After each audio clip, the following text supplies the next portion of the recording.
About to see me in 3, 2, 1. Ndewo. Oh, light back down now.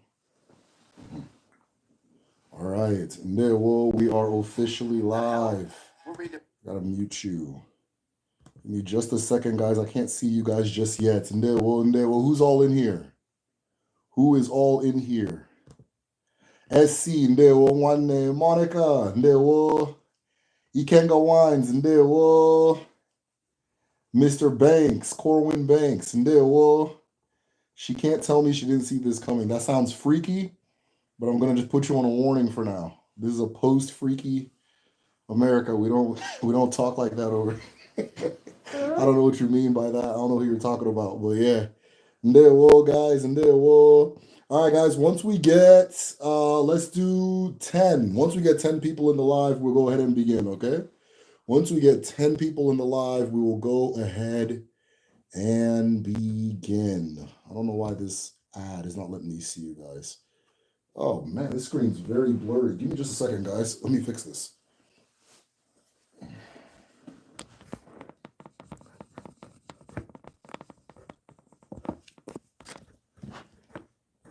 That was crazy. All right, there we go. Okay, ndewo no. I'm trying to. The bad part about having the camera on the HD side is I can't even see what's going on. All right, I think this is better. Okay, let us begin. Or let us begin once we get 10 people in here. Those of you who are here, Adure, I love your name, by the way. Stephanie Adure, I love your name. She would have been named Adure, but I learned the name Adure about 2 months after we had her. But it's a very nice name. I love the name. We have 10 people already. Okay, let us go ahead and begin. Okike Keroa. Alawala. Ala nne mmadụ na nne mmụọ. Ala na-enye ndụ, na-enye nke ọma dị n'ụwa. Ụmụ gị abịala. Owe obiọma ka m ji na-ekele ụmụ ndị eke, ndị orie, ndị afọ na ndị nkwọ. Ji m obiọma na-ekele ndị mbụ na ndị egede, ndị mmadụ na ndị mmụọ. Owe obiọma ka m ji na-ekele mmụọ na-esoro anyị na mmụọ anyị ga-afụ ebe anyị na-aga. Na ọ bụ udo ka anyị ji ama onwe anyị. Eji m obiọma na-ekelekwe ọkpụ na ichie nke mụrụ anyị, nke ma ebe anyị ga-aga, nke na-enye anyị ndụ, nke na-enye anyị ike, nke na-enye anyị akọ, nke na-enye anyị ụba, nke na-enye anyị akọ, nke na-enye anyị uche. Otu a ka ọ ga-adị na eke na orie na afọ na nkwọ. Ise.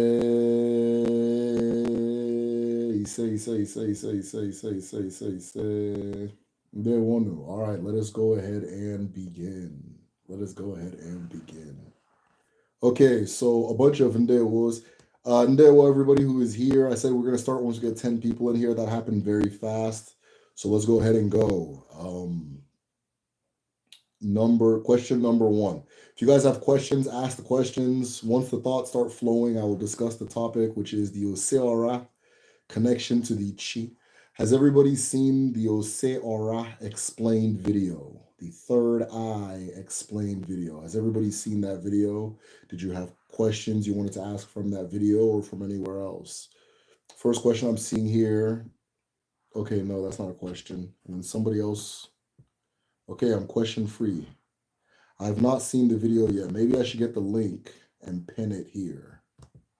Maybe I should get the link. That's what I'm going to do right now. I'm going to get the link and I'm going to pin it up top. All right. I'm going to get the link and I'm going to pin it. There it is. All right. Has anybody seen the Oseora video? Oseora third eye explained.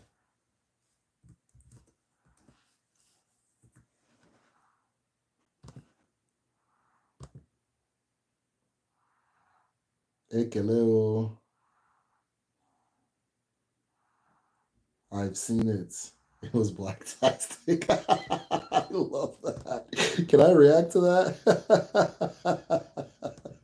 I love that. Yes, I appreciate that. All right. What's your opinion on Lakurawa in Nigeria and predictions for 2025? Okay, let me look up what Lakurawa is because I don't know what that is. If it's something pertaining to Nigerian politics, I'm trying not to pay attention to it.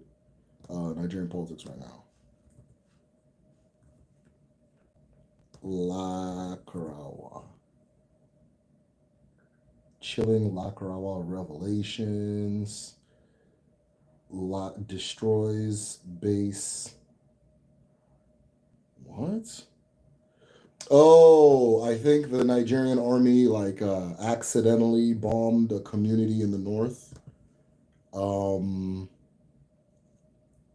yeah, I think they accidentally bombed a community in the north. Okay, so sometimes this is done by accident. Sometimes this is done on purpose. Usually, if the military is being run by Fulani people and they're trying to bring in their people who are nomads so that they can have land. It's happened several times in Nigeria's history, especially in the middle belt and the north. But it could also be an accident. I don't know the details of it. I don't pay attention.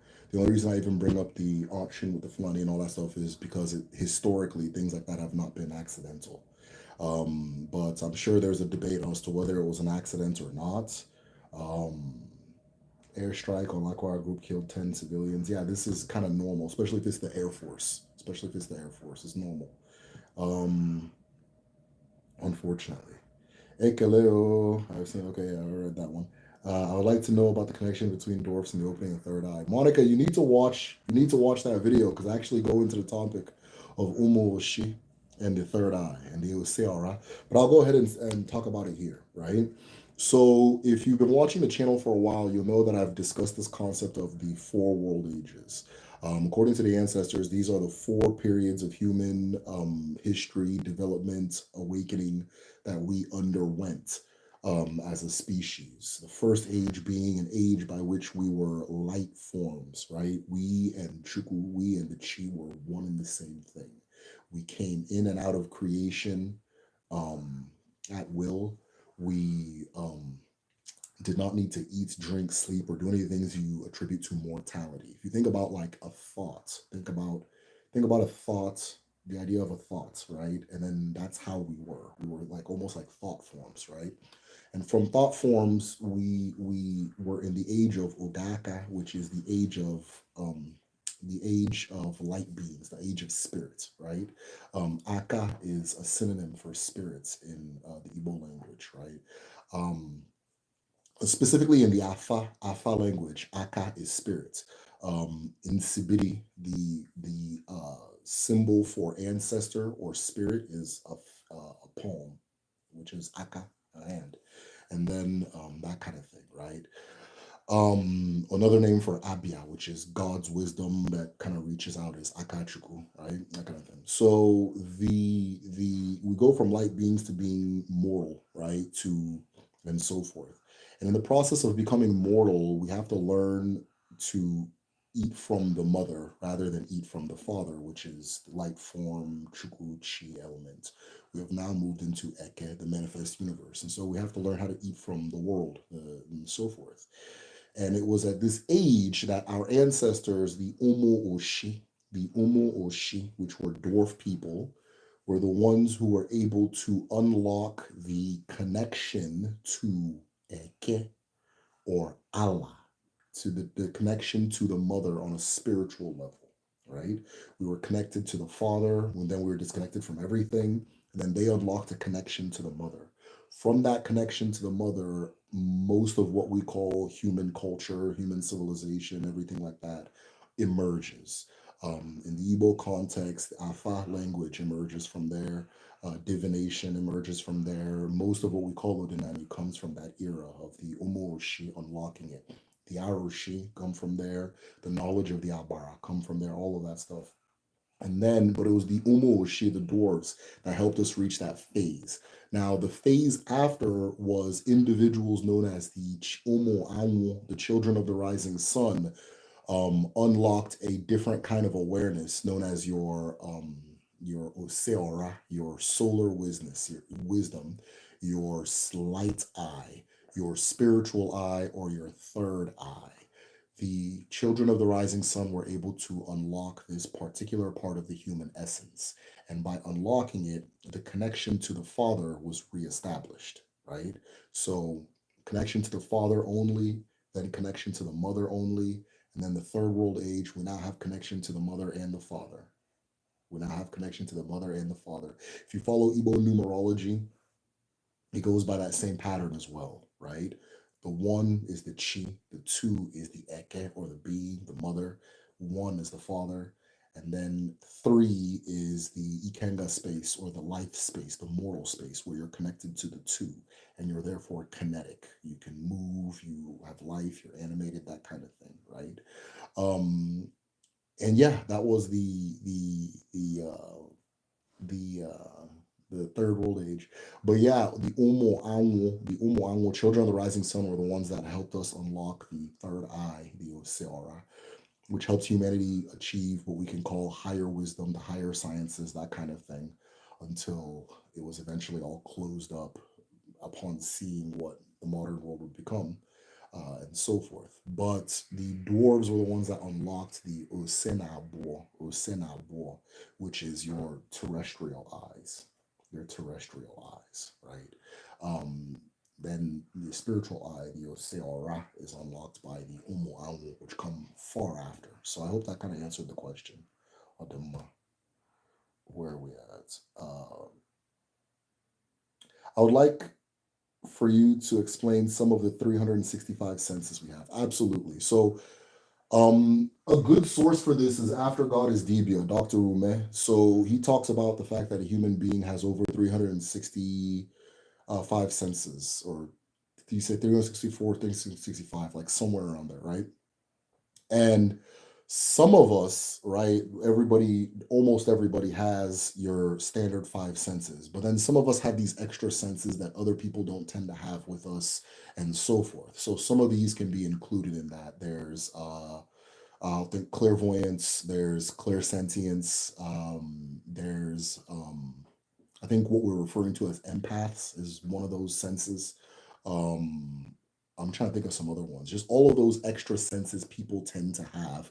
Some people can sense weather changes in the weather, without any like instruments. Some people will swear to you that they influence the weather, right?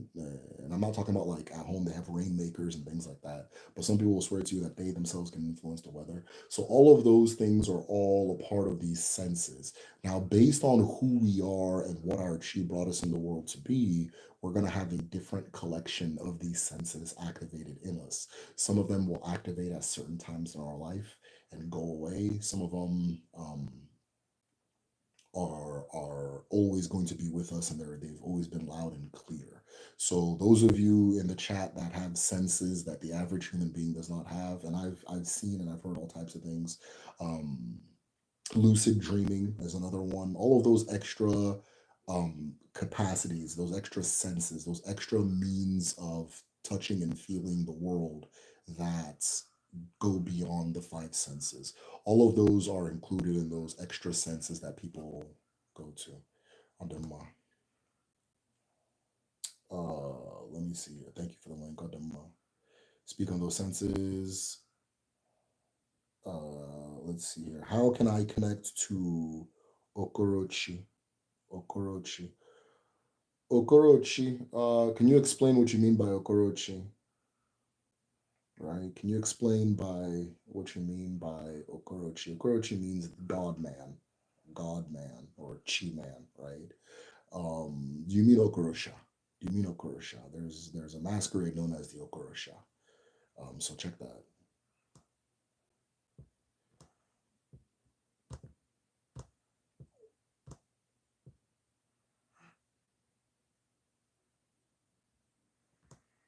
All right, let's see here. Ain't no party like a titty. Oh, the mind. Ain't no. Hey, chill out, man. I'm gonna put you on suspension, man. That's this is a post freaky live, man. Stop that.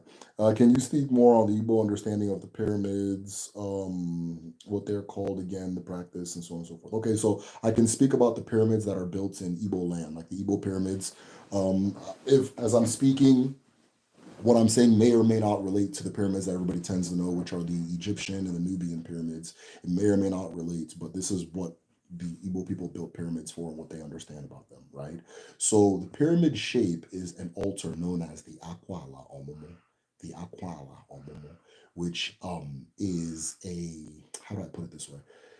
It's a means of channeling a certain type of energy, and that energy is the feminine procreative energy, right? The feminine procreative energy, the portal by which things enter and exit the world, and so forth. It is also the manifesting energy, the energy that brings not just humans, but new concepts into the world, right? And so forth.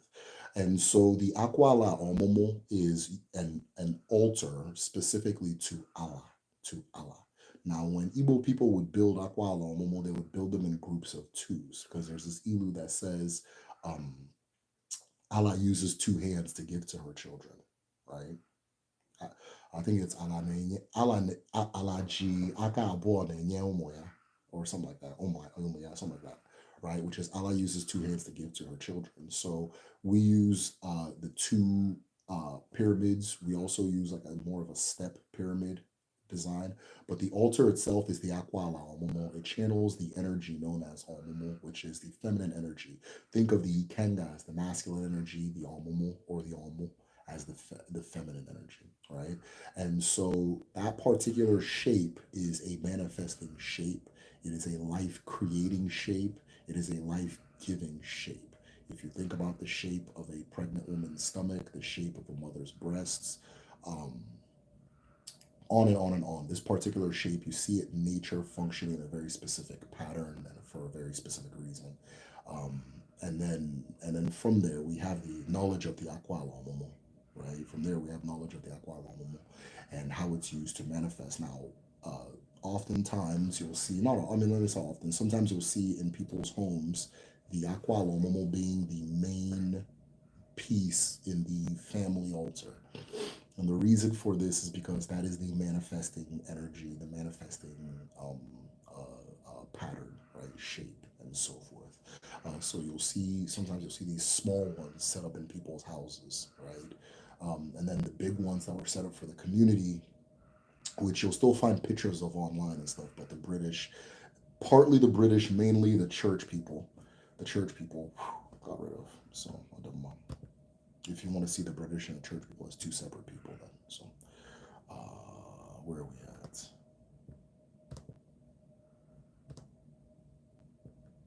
Where are we at? Where are we at?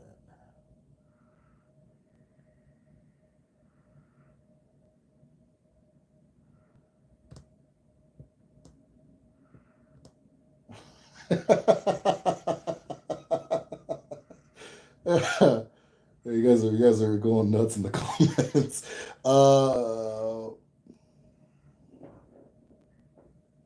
Problem is people always think they know more than anyone. Okay. So I said, where's your baby mama?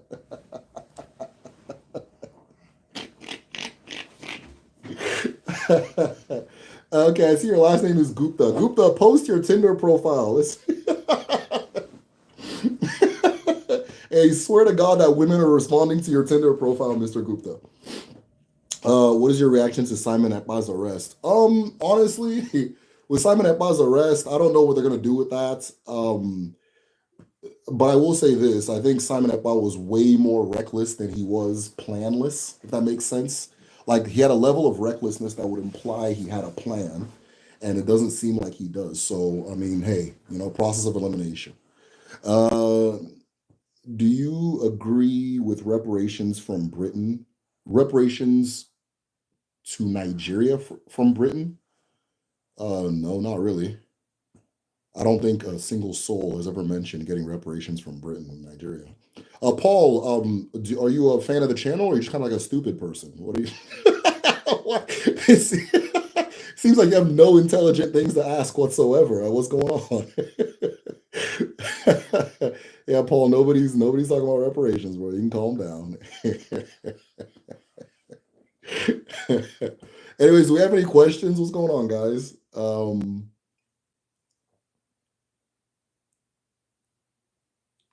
Native American lives, Megas. Hold on. Sometimes I forget that I'm the host. All right, I'm throwing this guy in the trash. All right, Paul, I'm throwing you in the trash. There you go. You're gonna be.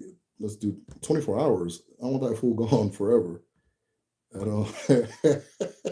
All smiles be yes. We're having a group study tomorrow. We're having a group study tomorrow. Yes, we are. So those of you who are new to Patreon, I was sick for the past like few days. So a few of you guys, it took me time to message you, reach out to you guys, but we're gonna be having a group study tomorrow. I'm always excited to see new faces there, and a whole lot of new patrons joined very recently. Maybe because of the most recent videos. So yeah, come on in, come on in. What is the Igbo understanding of twins? Yeah. So the Igbo understanding of twins is that they belong to Allah. They're Allah's children. Remember the Ilu I said earlier that when Allah gives, He gives in twos, right? So the idea is that they're Allah's children. Now, how each individual community dealt with this particular knowledge varies, right? Some examples being like the children would become like Usu, like members of the shrine, the priestly group, right? And so forth. And then in less flattering ones, they were left in the forest to be given back to Allah, right? So those were the two ways it was dealt with. In my own community, they would have the twins separated at birth. So one would have to live on another side of town, the other one have to live, and then their kids could never like marry each other in perpetuity and so forth. And so, yeah, there's different ways it's dealt with. But if you go throughout the whole of West Africa, the same general understanding that the twins are children of the earth, and then each culture f- reacts to that knowledge in a different way. You know, each culture reacts to that knowledge in a different way. So, yeah, good question, though. Phoenix. No, well, no, you can never be late here. Welcome, welcome, welcome. Oh, never mind. Oh, never mind. Have you explored any other African tribes' faith to see if there's any similarities to Odinani? Any East Africans, especially? Yeah, I've looked at a lot of them. I have looked at a lot of them. I've looked at the Akan. I've looked at Yoruba. I've looked at Edo, which I mean, it's identical to Igbo and Yoruba, anyways. I've looked at some things in Congo, but it's really hard to get information on Congolese culture. And then I've been looking a lot in like Sudan, and I want to start looking at the Great Lakes kind of area of Africa. So like Uganda, Rwanda, South Sudan, that type of area. The Acholi have some very interesting things that parallel us a lot as far as East African groups. Acholi, um, the Luo. I hope I'm saying that right. The Lupito Nyong'o group, Luo, and Obama group, I guess, have a lot of things that parallel Igbo. I was watching a live stream the other day, and this girl, she sounds Sudanese. She was saying "bia bia" to she one of these like village TikTokers where they're like living in like the village, but they're TikToking and stuff. And she said "bia," and all the Nigerians were like, "Whoa, whoa, whoa! What do you mean by bia?" And she's like, "Oh, that's her language. That's how they say come here." So it was really interesting to me that their word for come here is or come is the exact same word as our own. But as far as their spirituality and spiritual systems and things like that, let me let you know right now, we're all saying the exact same thing. All right. We're all saying the exact same thing. We use culture, we use context, and we use our individual histories to frame what's being said, right? But we're all saying the same thing, right? And the reason I say that, um, with my full heart is because I understand the frame by which we approach these things. We're not talking about our beliefs, right? We're not talking about beliefs. I think when we start talking about things like spirituality, it's hard to try to understand a conversation outside of like the very large shadow that the Abrahamic religions cast, right? But in this case, when we talk about African spiritualities, religions, cosmologies, anything like that, one of the things I find that's universal is it's two different people saying that the sky is blue, right? So you're in Uganda saying the sky is blue. I am over here saying the sky is blue. It's not because of what we believe. It's because of what we've observed, experienced, and tested. Right? We've put these things to work. There are individuals in Igbo land who are rainmakers. Right? You can hire them to make rain. You hire them, they make it rain, or they hold the rain for certain events and things like that, right? Now, it's not that if you don't believe this person is a rainmaker, you go to a Denani hell, or you don't get to eat the little biscuit and communion and that kind of thing, right? And the Denani come, you know what I mean? And so forth. It's not that. It's that we know this person's a rainmaker because they've made rain happen at will multiple times, right? If you hire somebody to make rain and they don't make rain, uh, twice in a row, that person will never, ever, ever, ever be employed to do that again. Right. So it's not a matter of what you believe, it's what you've seen. Right. It's up to the person saying it to make you believe it. And for that reason, we all tend to say the same thing. If we look at a certain tree and we describe its properties, this, that, and we say it's this, it's that, and so on and so forth, right? Like you look at a tree and you'll say that this particular tree loves children. This particular tree loves children, so on and so forth.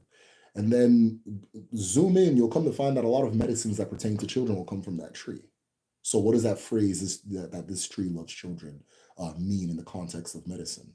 What does it mean in the context of belief? It's not that I want to just that I just have to believe that this rock in Mecca is sacred, right? It's the tree really does the thing I said it does, right? And so forth, right? If I say um, that if I describe the spirit of water, right, and I describe it a certain particular way, somebody in Rwanda, somebody in Zambia, somebody in South Sudan, they're all going to describe the spirit of water in a similar way because it's the same water that we're all dealing with. You understand, right? Now you can say, "Oh, I don't believe that," right? "Oh, water is peaceful." "Oh, that's their belief, that's their religion." But anytime you need to calm down, you go take a shower, right? Or you have the act of bathing has a calming effect on you. The act of being by a waterfall has a calming effect on you. The act of hearing a stream of water has a calming effect on you.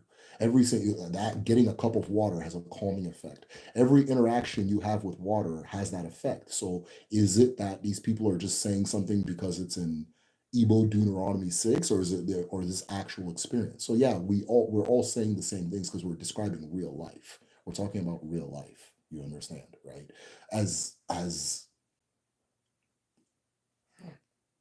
phenomenal and mystical as some of the language may be. And also, don't discredit that element of it too, right? Don't take that for granted. Now, sometimes when I talk, I sound very like straightforward, secular, and that kind of thing, but there's more to reality than what the two eyes can see. You understand? And we're describing that aspect too, as well, right? But they're more intertwined with each other than other belief systems I've seen in Africa tend to suggest, and so forth. And the reason I say that specifically, as far as them being intertwined, is because we use the physical reality to understand the spiritual reality because it's not two separate things, right? There's an ilu that says, um, "Icho ajo mo ifun ajo mado," right? When you look for evil spirits, you find evil people. That's literally what the ilu says. If you're looking for evil spirits, you find evil people. Now, how do you know there's an evil spirit present? Because that motherfucker's right there doing what they're doing, right? That kind of thing. Who's that one I just threw in the trash? That guy was an evil spirit, right? But we know that because of how he's behaving. You understand? A bit more. Where are we at? Where are we at? Have you ever explored any African tribes? Okay, cool. Monica, that was a great question, by the way. Gabby Fish, John 16. For God so loved the world, he gave his only begotten son. Yeah, okay, all right, good job. What is the Igbo understanding of the naming ceremony and destiny? Ifa, thank you for that question. So the naming ceremony, Igbo people believe that your name, right? Your name affects your spirit. And your spirit, of course, affects your destiny, carries your destiny, and so forth. So oftentimes when you give a child a name, that name will have an input on what their character will be, right? The name will have input on what that character will be, right? Like, can you imagine if there was a kid named Trash? Like, I just named the child Trash, right? And everywhere this kid went, everybody called that person Trash, Trash, Trash. Hey, Trash, get over here. Hey, Trash. That their whole life, it's going to impact, you understand, something about them. So people avoid calling their kids things like this, right? Now we take it to a different level because we understand that that naming goes to like it does a lot more than just like mood and so on and so forth. It has a major input on that child's destiny and what that child is going to be and what that child's going to actualize. Sometimes a name can be a gift that you unravel later in life. You understand? Sometimes the name is a descriptor of whatever it took to create you, right? The circumstances it took to create you, and so forth. But yeah, no, naming is a big deal. Naming is done on the eighth day traditionally, though not anymore, the eighth day of your birth. And the reason it is on the eighth day is because the idea that Mwata Bomo, the child is a spirit. So when a child is born, the child can still choose to return to Allah Mo if they don't like what they see in the world. Okay? They can still choose to return. So we wait 8 days to see if this child has chosen to stay with us. Come on. We wait 8 days to see if this child has chosen to stay with us. If this child stays with us for 8 days, then we give all of the things that the child brought from Alamor back to Alamor.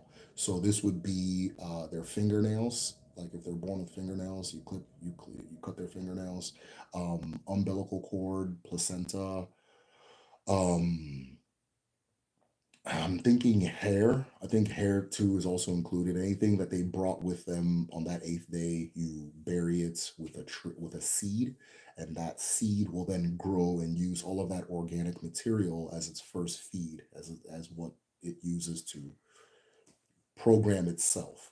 That tree then becomes the osisindo, the oshishindo, my dialect, anyways, oshishindo, the tree of life for that child, right? It becomes the tree of life for that child. The bark, not the bark, sorry, the branches and leaves and so forth from this tree will be used in different ceremonies in the child's life or the adult's life. It will also, that particular tree will also be used to form medicines for that specific individual, which I find really fascinating because I want to look into if by chance that has something to do with the stem cell wealth of the placenta being buried with a seed. If there's somehow some way that it optimizes what the tree produces for that person, if that makes sense, right? And so forth, right? So, but you know, I'm not a biologist, so who knows? But yeah, what was I gonna say? Yeah, that's really it. So that eighth day naming ceremony, that child has chosen to stay with us in this world. They've stayed for what is referred to as Izu Abo, 2 weeks. Now, if you remember in the Igbo culture, a week is 4 days. So 4 days times two is eight. That means the child has chosen to stay. And then from there, the grandparents give the child a name, the parents give the child a name, and just everybody just pours names onto the child and so forth. Um, on this day as well, everybody will now come. If you're talking like real Odinani traditional, everybody will come visit the mother, and she will take nzu or powder. They use baby powder now because it's just hard to distribute nzu. It's easier to distribute than nzu, and they'll pour powder on anybody that visits the mother. Um, people used to come and give like gifts to that. Remember that omumu I was talking about, the pyramid. People would go to the family omumu and they would leave things at the omumu to thank that particular omumu for helping in the bringing of this child. So they can go give praises, they can go there pour libations, they can go there and give offerings and so forth. And of course, all that stuff belongs to the family by way of the mother. So Aduma, Aduma. All right, where are we at? Where are we at? Where are we at? I'm curious about the pyramids in Sudan. Yeah, I couldn't tell you too much about them. I can just tell you about what I understand them to be in our own context, and I can bet there's a connection. I can bet there's a connection, right?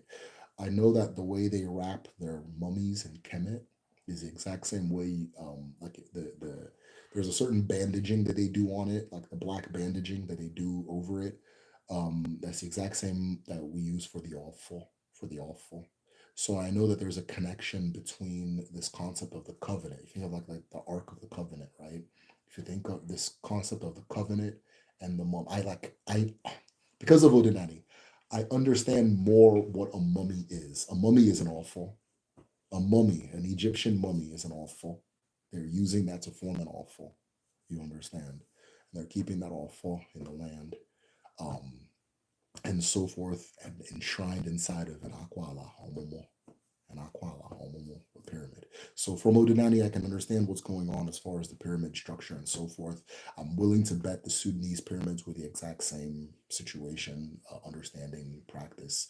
So long as there's mummification is awful. That's awful. And then from there, the mum on top, and then I was gonna say, and then within they take the awful and put it in the almomo, so then it becomes this like living vessel, this living thing and so forth. So those pyramids were altars, they were shrines, if you want to call them that, but mainly they were channeling forces for a certain energy, right? As well as holding places for another energy, which is the all-fall, the staff of authority. So if you guys want me to explain all-fall a little more, I can. Glad you're feeling better. Thank you. Thank you. Yeah, no, there's something going around. Everybody in the country is going to catch it, I feel like. But there's something going around. It hits really hard. And um, my son got sick first. Then my daughter, she's starting to recover. Then me. And so my wife's okay. She hasn't caught anything yet. But she's more vigilant about like taking vitamins and stuff like that. And so my wife and my mom is visiting me right now. And so, but she's okay too. So just me and the kids, But I appreciate you. I appreciate you for saying that, anytime it's change of seasons, I get sick 4 times a year. So it's change of seasons, I'm going to get sick, right? So I already anticipate that. It was nice getting the rest and having a very good excuse to rest, though. So I spent one day I said, I'm just going to sleep until this thing goes away. And it helped a lot. It helped a lot. Where are we at?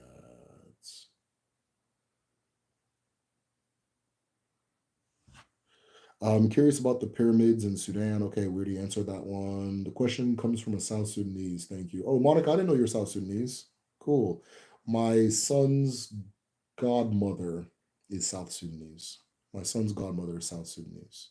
Super interesting person. Did I talk about her on the channel at all? I feel like I brought her up one time on the channel, one of my videos. But yeah, she's a very cool person. Um, are the babies better? Everybody's doing better.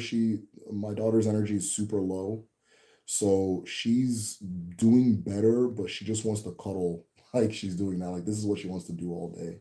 But she's not as sick as she was prior. She's not as sick as she was prior. Her energy is low and she's not in the mood for nothing. So I don't know. But like she doesn't have a fever anymore. She's eating, her appetite's back, she plays and laughs, but the energy is not back yet. And I think I'm probably at that same phase too, right? Probably at that same phase too. Uh, Thank you guys for asking, but I appreciate that. Parents like when you ask about their kids. At least I do, anyways. Yeah. So shows me that you're a good person. We're born with a purpose which feels signed contract. Okay. We were born with a purpose, which we signed contract to follow that purpose. Okay, all smiles be. I'm going to try to read this question. Uh, we're born with a purpose, which we signed contract to follow. That purpose to have life we have. Okay, I'm going to try to answer the question. If you want to put it in different words, that'd be cool. I feel like there's like a word missing somewhere in there, which I do that all the time too. But yeah, so the contract, right? This contract that we use to enter the world is our awful. It's our awful. It is our mandate for being, existing, and so forth. It's the baton that we're carrying through life that we're going to pass wherever we're supposed to pass it to, right? And so this includes a purpose, but it's really an actuality, right? It's really an actuality. So it's not like it's your height, right? It's how many things you're going to eat before you die. It's what you're allergic to. It's all of those things are tied to your awful, right? To that thing that you are. It's the life story that's going to actualize. It's so when you say purpose, sometimes it not you, but even I say purpose. When we say purpose, it limits the scope to action and usually something like of great value, right? Purpose is assumed to have value, right? And I mean, to me, all that stuff is valuable, but we're trying to frame it in like the English language thinking, right? So yeah, all that stuff, like when that back tooth is finally gonna finally gonna start whooping your ass, all that stuff is tied to your awful destiny, right? Destiny, how this thing is going to pan out, right? Nebo say that it's pre-written, it's already known, it's already going to be, it's just you're kind of like floating on a river, right? That's going to carry you where it's going to carry you, that kind of thing, right? So all of that stuff is tied to your awful. So never mind. Where are we at? Are you a full-time YouTuber? Yes, I am a full-time YouTuber. Where are we at?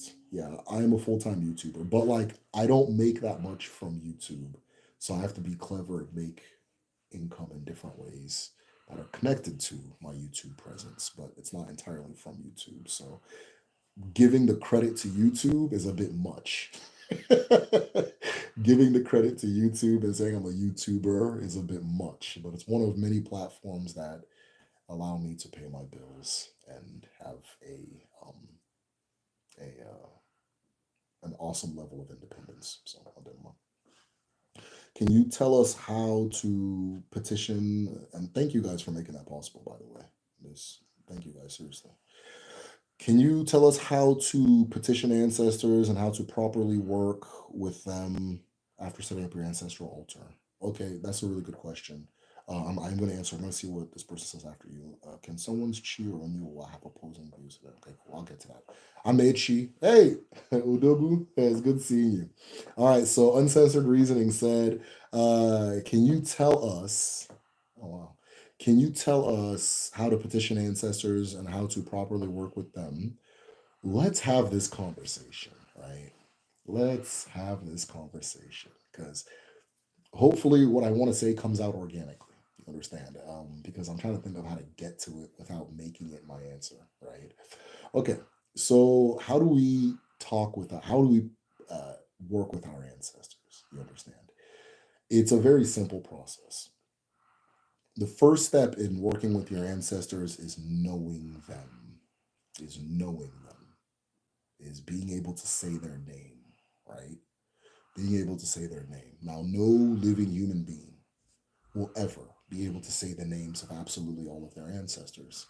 But in your ije, awele, in your ije, owa, in your journey in the world, your journey of life, part of it is spent learning who these ancestors were, their names, and so forth.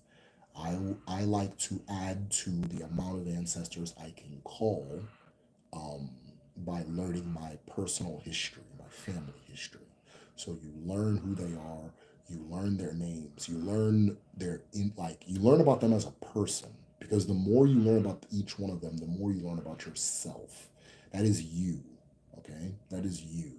So you're learning about yourself as well, okay?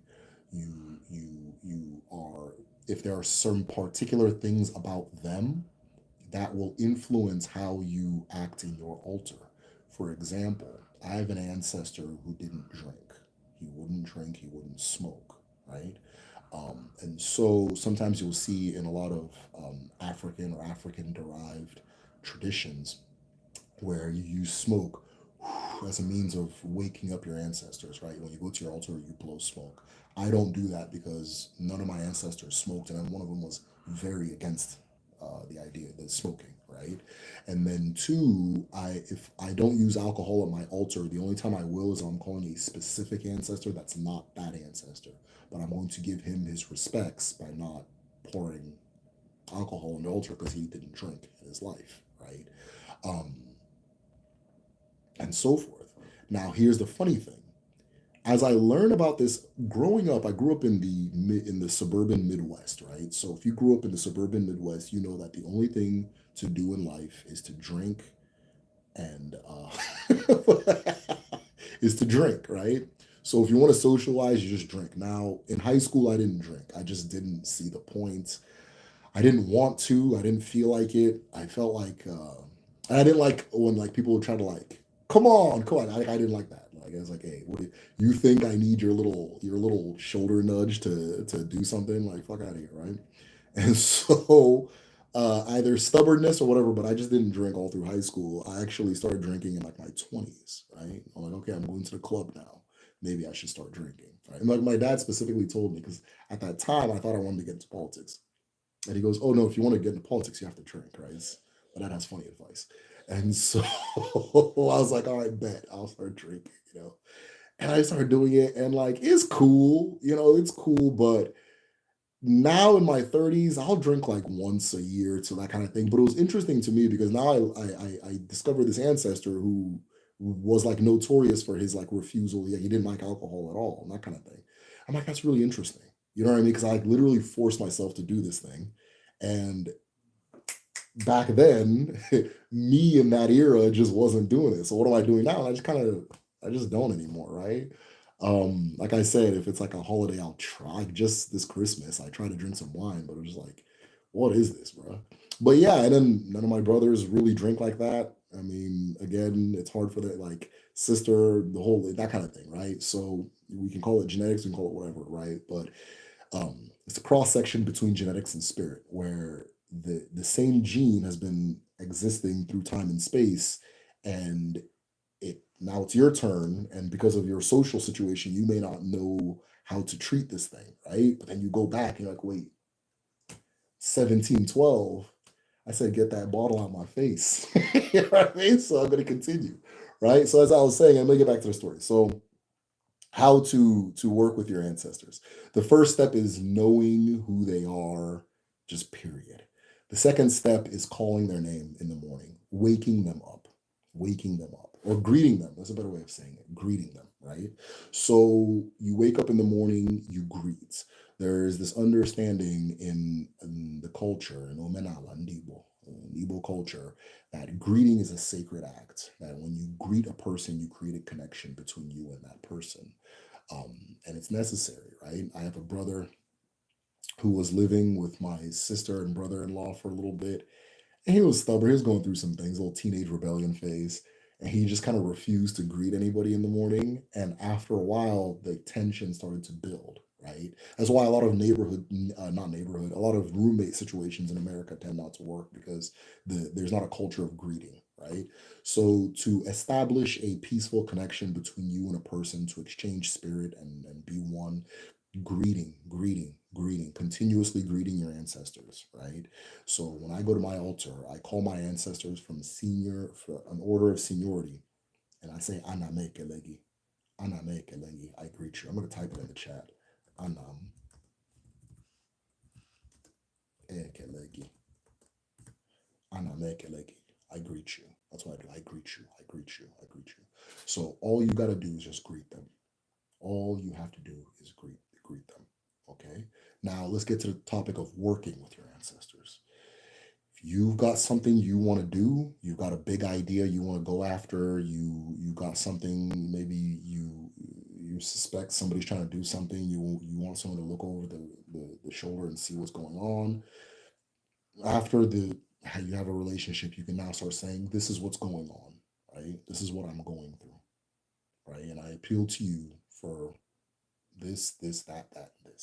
Now, obviously, there are some things your ancestors are more adept for offering, right? Offering you than than you are for offering them, I guess, right?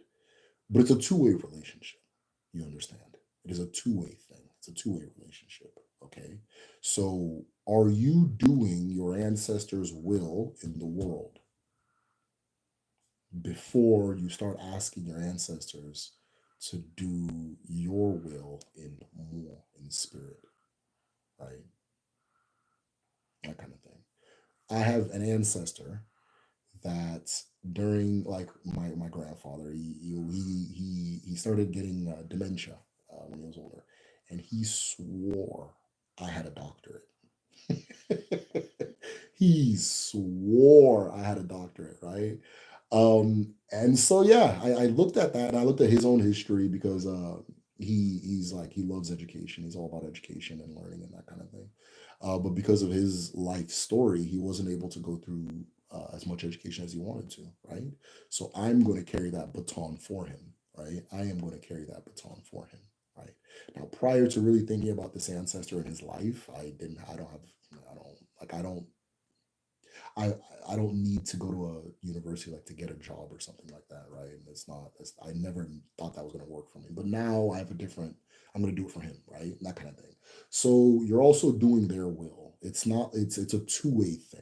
Like I am you here, you are me there, right? And that's what it is. So working with your ancestors is knowing your ancestors, greeting your ancestors to create that relationship, and then doing their will in the world so they can do your will and more, right?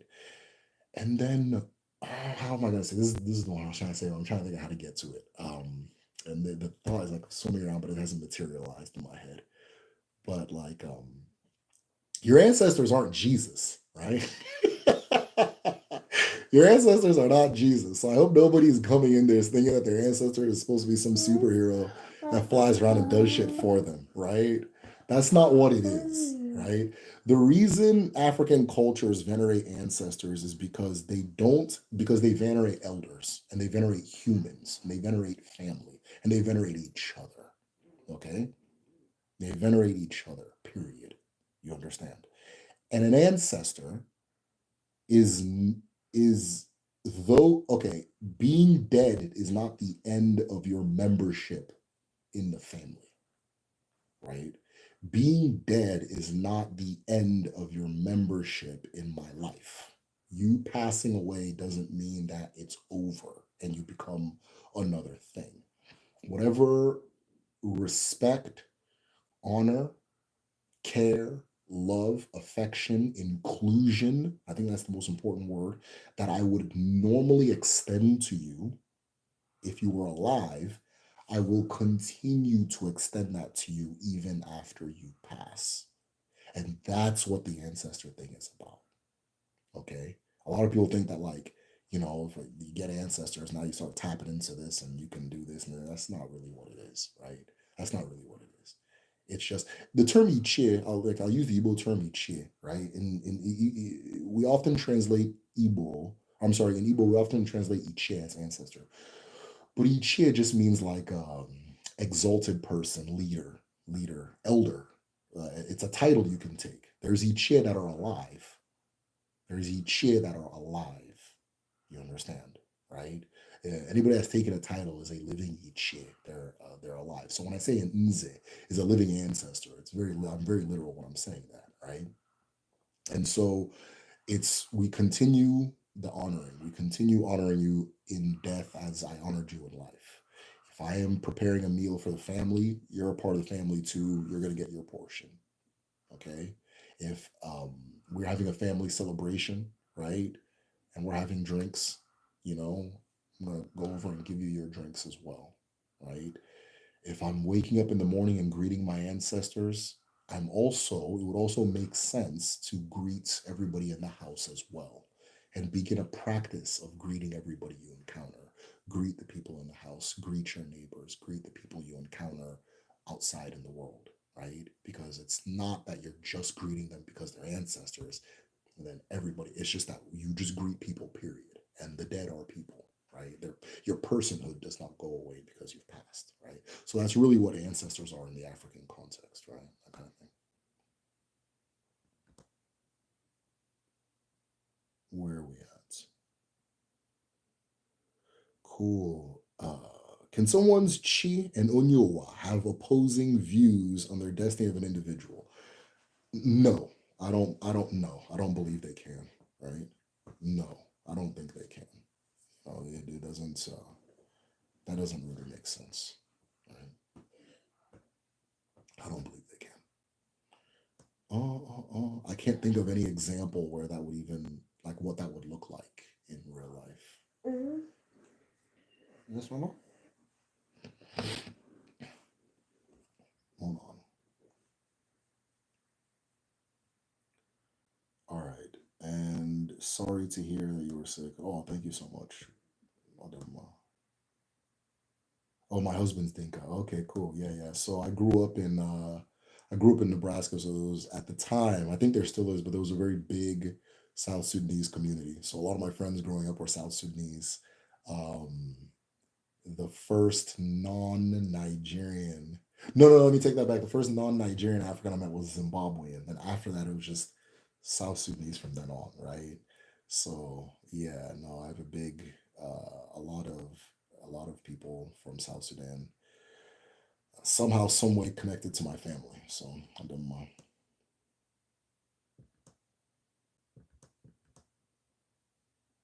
Oh, thanks, Phoenix. Whoa. Okay, I missed a lot of comments. Hold on, guys. I think I missed a lot. I don't know what just happened. You see it? Okay. Why don't you close your eyes and try to sleep, okay? All right. Baby looks so peaceful. She is peaceful when she wants to be. She is when she wants to be. Thank you. I'm really not trying to have her on camera. But she just won't. She won't. This is just how this is what's gonna be. So it's okay.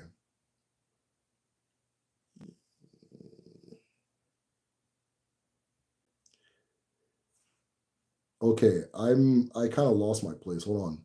Sweet girl, contract, baby looks peaceful. Yes, I need that. Okay, good. I mean mandate. How do we know we are on our mandate? How we know what our mandate is and heavy, heavy, heavy, heavy, heavy, heavy. Um, Let me put it this way: your chi does not lose. Your chi cannot lose, right? Your chi does not lose. Your chi cannot lose. So typically, when a person is on a winning path, their chi is with them. The chigi moranya, chigi moranya. There's no such a thing as your chi losing. Okay, when you start taking them L's, right, you know that you need to pivot your course a little bit, and that's really as simple as that. In Igbo culture, we use three forms of ipe. Well, no, it's not ipe, it's ipa, ipa, right? One is ipachi. Ipachi, if you yourself feel and establish a high level of connection to spirit in general, right? Ipachi. The second is ipakon that we use, right? A person whose chi is working in the world will manifest wealth, right? This is the way Igbo people see it. So the person is going to be wealthy, and on top of being wealthy, the person will make others around them wealthy, right? So that's why Igbo people we have this thing called the apprenticeship system, where if I go start a business and the business works out well, it's kind of a social maybe obligation or habit or whatever to go get some young people from the village, uh, young men in if I'm a man, young women if I'm a woman, to go get some young people in the village and then bring them and then they'll work under me for a period of 4 to 7 years. I think seven's excessive, but 4 to 7 years. And then after that, I set up a business for them to do the same thing. And then they go do it for more of their younger cousins and so on and so on and so forth, right? So that is ipako, right? You manifest wealth in the world. You become wealthy. And then ipamado, or yeah, ipamado is the last one. Ipamado has multiple. Ipamado is like the ipa of humans, right? So ipamado has multiple ways of manifesting, right? One, it's having children, right? Hey, mama, right? If you plant an apple tree and the apple tree grows and produces apples, and the apples have seeds in them and so forth, you know that the apple is moving according to plan. If the apple grows and it produces apples but there's no seeds in the apples, you'll then wonder, okay, something's off. If the apple tree doesn't grow, you'll know something's off. If the apple tree grows and maybe doesn't even produce apples at all, that kind of thing, you'll know that something is not on track, right, as far as that apple goes. um, so one, having children. Ipamad also includes the union of people. So the most common way of uniting people is marriage. So when you marry in our culture, you two families are becoming one. That's the way they see it, right? Um, and this is a very literal thing because I like even during my wedding, I underestimated how little of a role I, as the guy getting married, and my wife, as the woman getting married, would even play in the whole thing. It was really just about our families, right? Um, and so the Ipamado is uniting people, creating people, and then also helping people reach their own awele, helping people reach their own awele. So you can look at the example of Ipakon, where you get these young people, you train them in whatever it is that you use to find your way in the world, and now they found their way in the world, and they so okay, I've achieved it. That's Ipamado and Ipakon. It could also be taking care of people, right? Taking care of people that need you. Whatever gift it is you have in the world, using that gift for other people to be able to experience life or to reach their own awele and so forth. This is why Adibia understands that their purpose is in healing, right? That their reward in the world, not even their job, but their reward in the world is having people to heal, is healing people, right? And that kind of thing, because that allows them to achieve ipamado, right? Our chi, when our chi brings us in the world, it fills our cup with something that the rest of the world doesn't have. There's something in your cup that the rest of the nobody in the world has except you specifically in the exact specific way you have it. And you will encounter people in life who need exactly that, right? Who need exactly that by which you were brought into the world to offer. And understanding that that thing you have is not for you to use to serve yourself, but to offer it then to that person that needs it, right? Then that's how you achieve a pamado, right? So one, create child, unite families, and then help people to grow and blossom and so on and so forth, right? So that's the three ways that Igbo people use to know that a person's chi is moranya, a person's moving in the path of their chi. But the very simple way of understanding is that your chi doesn't lose. So if your chi says, the ilu there, I've shared this ilu a lot, but there's this ilu that I keep close to my heart that says that the chi of a blind man, if the chi of a blind man sends him into battle, it has already accounted for his blindness. Okay? If the chi of a blind man sends him into battle, it has already accounted for his blindness.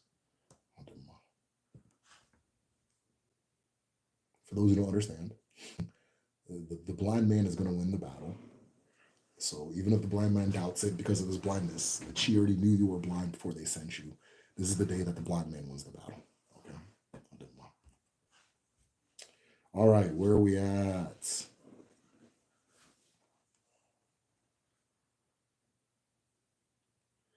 Why in ATR do they use the term or slang star to refer to? Oh, John, good ass question. Your star. So in the Igbo context, which I'm sure it's the same everywhere else, we have this understanding that every human being has a star in the sky that is directly theirs. So all of the stars you see in the sky is connected to somebody who has lived, is currently living, or will eventually live, right? The entire story of life is being told in the stars. So each person has their own star in the sky that is them, that is their own, right? We also say that each person has a grain of sand. Everybody has a grain of sand or a stone and a star that is theirs. Okay, so that's why star gets used in the Igbo context to say destiny, because that akaraka is also one of the forms it manifests in is a star. What's going on, man? Is your mouth dry? Yeah. Okay. Hey, Namdi. Oh, never mind. Hold on, guys.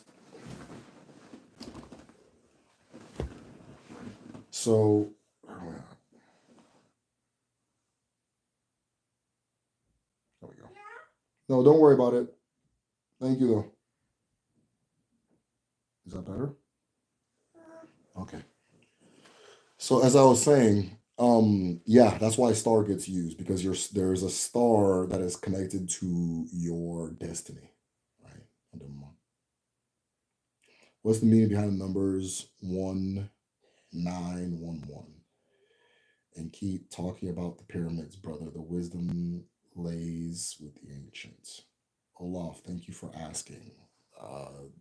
I can't tell you anything about 1911, but I can tell you about the numbers individually and see if that does something for you, right? So the one is Utu, right? Utu, Atu. Utu is the singularity. Utu is what everything comes from. Now, because Utu is one, Utu does not exist. One does not exist. Okay.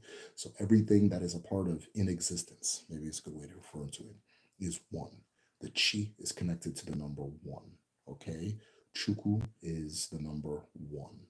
In Odinani, it is said that, so in Igbo numerology, one is the largest number because one creates all other numbers. You use one to create all the numbers. But because we are in Uwabo, the world of twos, one does not exist. So one is intention before it becomes actuality. One is intention before actuality, right? Think of like a thought before something is done. 9. So here's the interesting thing, right? My knowledge of Igbo numerology, even after God is DBA, all of the books you'll read of Igbo numerology, they usually end at 7 or 8, right? They usually end at 7 or 8. But I cracked the code, yo. I cracked the code, and I can go higher.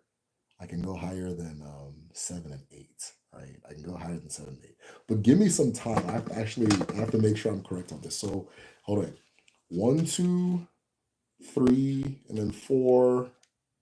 And then I'll just put an I. 1, what am I doing? 1, 2, 3, 4. Put an I. 2, 3, 4, 5, 6, 7, 8, 9. Okay, cool. So 9 is chi na eke. 9 is chi na eke. 9 is the God number, if you want to refer to it as that. 9 is the God number, if you want to refer to it as that. 9 is being and unbeing, witnessing each other and creating. And then 1 repetition of that. So if any of that had a meaning for you, then fine, but I can't tell you what those numbers are in combination. I can continue talking about the pyramids. You have something specific to ask about that. Thank you for your questions, Olaf. Gotcha. I'm a freelancer, so I get it. I was curious. It seems you invest a lot of time and energy. Yeah, it's a lot of time and energy. It's it's funny because people always say like, "Oh, I want to work for myself so I can control my own schedule." You don't control your own damn schedule. You do not control your own schedule if you work for yourself.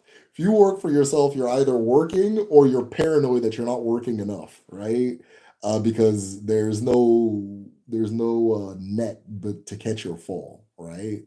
So there is no, you don't make your schedule. Someone will message you whenever it's best you respond to the message. They got things to do, so on and so forth. There's a lot, but it's that it make based on who I am as a person, that's what makes the most sense to me. Now, in my head, I'm not working hard enough. I want to reach the point where I'm releasing a new video a week, right? Like my big main videos a week, which is very difficult because even though I can do the videos faster than I used to, I always have like I'm an artist, right? Like as much as I have to be a business person, I know at my core I'm an artist. So the art element of it becomes way more important than the practical elements of it, right? Which is not that it's how I am, but it's not good according to the plan I'm trying to have, right? So in my head, I'll try to like I'll be working on a video and then like I could finish it in a week, but no, I want this shit to do there, right? And you got space. You got a dude flying out of space, and then he turns into a tree, and I start throwing all this extra curry and sauce into it, and just because the artist in me, that's where I go. But I appreciate it. As a freelancer, I'm sure you understand everything I'm saying. But yeah, it's not, people always say, oh, work for yourself, control your schedule. You don't control your damn schedule. You're working at all times. So whatever you're doing, you have to really love it. And I love this as much as I love life. So, all right, let's go back. Where are we at? Do we have free will? Hey, Emmy has come. All right, bro. All right, bro. Do we have free will or do we? Okay, hold on. Do we have free will or do we only exercise free will when we sign the contract for life? Everything. I don't believe we have free will. I believe free will, the sensation of free will. I believe the brain, a major function of the brain is to create the sensation of free will.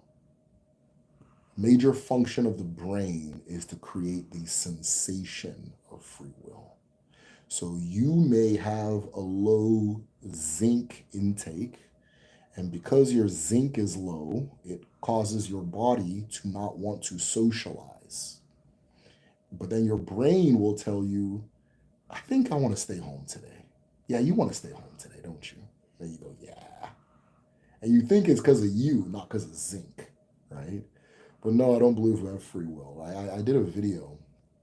In some videos I'll ask those questions and I'll be like, give me your answer A and B. I forgot two in the last video though. I should have, because those are always fun to see the answers for. And I need to start doing videos to answer some of those questions, give my own take on them. But I was explaining that one of the reasons I don't believe in free will is because if the universe has cause and effect, then there can't be free will, right? So no matter how you, in your own cosmic imagination, picture the beginning of the universe began with a cause, and that cause had an effect.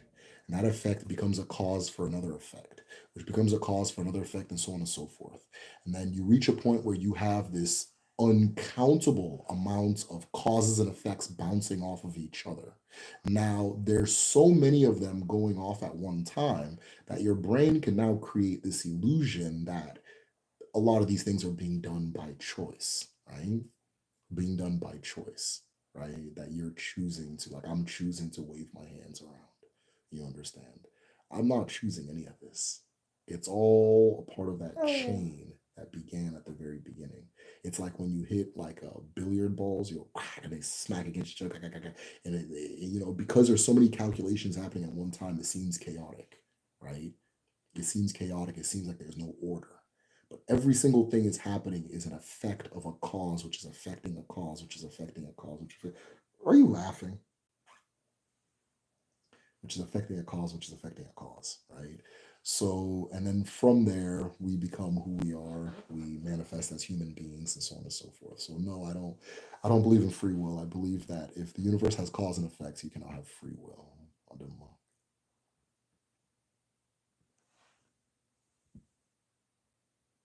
All right, where are we at? Okay, I see a question about okay. Omo, Hold on. Nobody has ever started a sentence with Alma and said something level-headed, so I hope we got a level-headed question coming. Hold on. Alma, does a rare act of bedwetting as an adult man mean something in Odinani?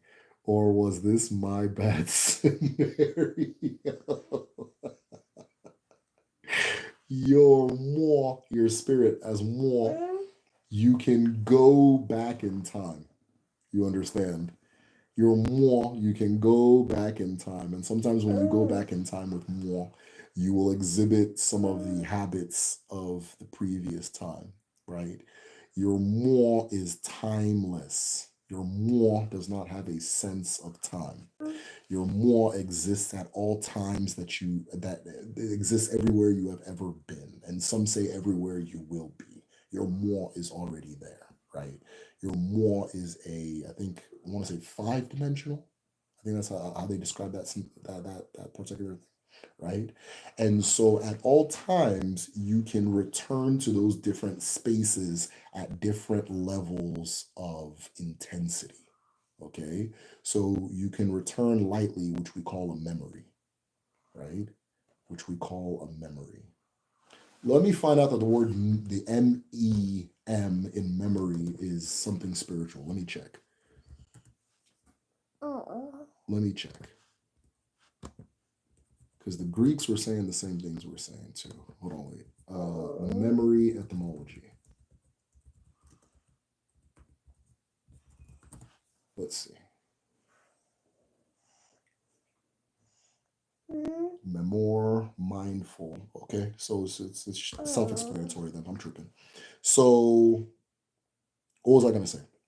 Yeah, so you can always return to those places just casual. But then you could also do very deep returns, right?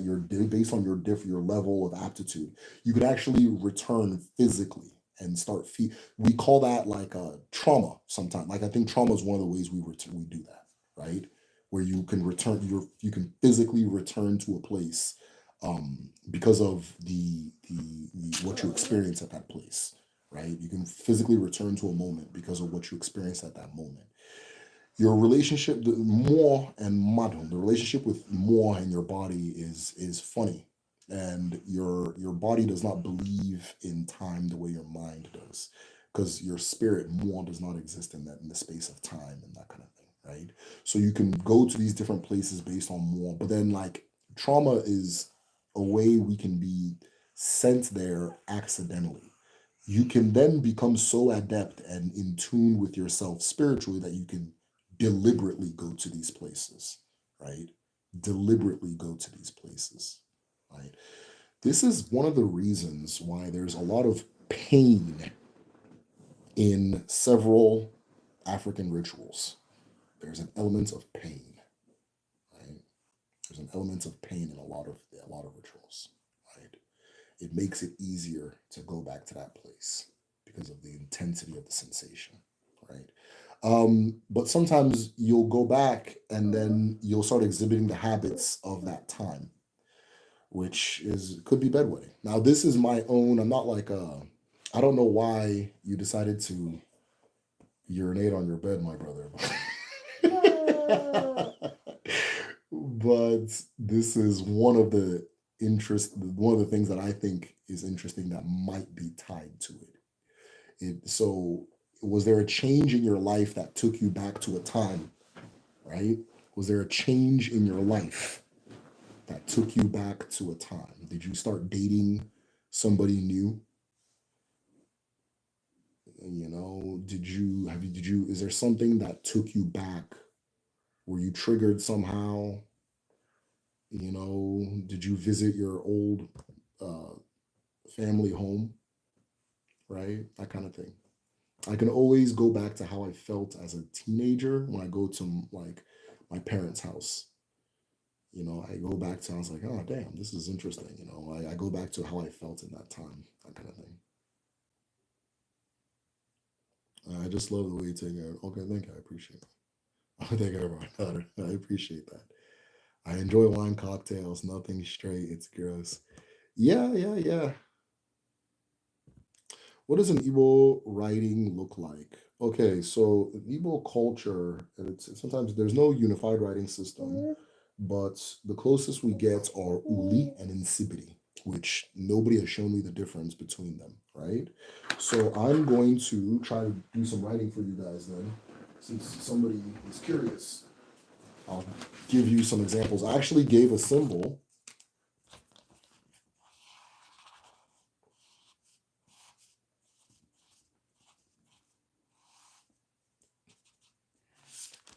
I recently learned that this is used to say the Oseora, the Oseora, the spiritual eye, the spiritual eye. And this tail is used to express where the spiritual eye is going. Then you get some more common ones like this. This is Insibidi, but it's also Uli, so let's call it Insibidi for now. This is a union. Oh, are you being silly? Yeah. Okay, this is a union.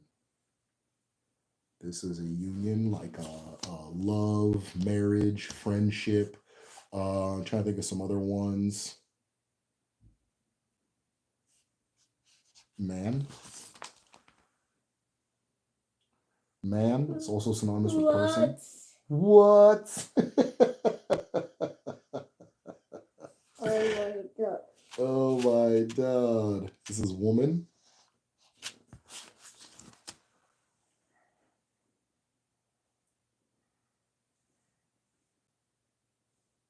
This is woman.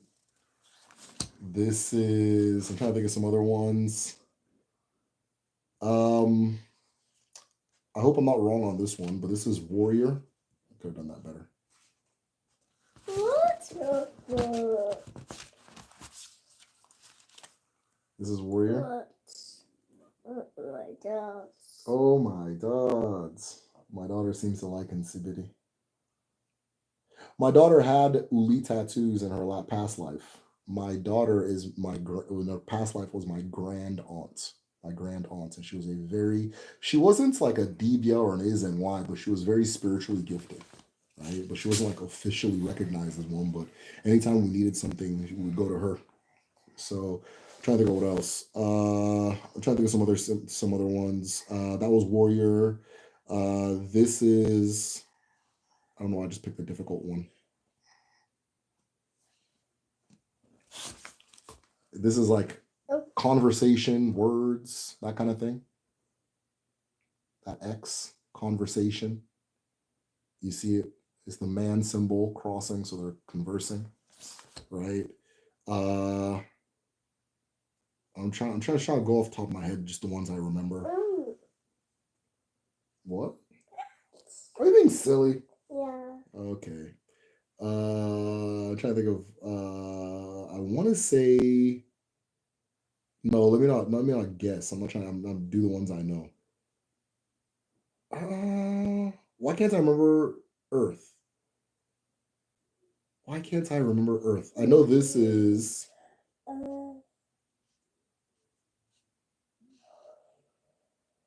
This is Sun. The Sun. So there's just a whole bunch of them, right? And so the way the writing systems would work at home was you had Uli, which was used by women. That was women's writing system.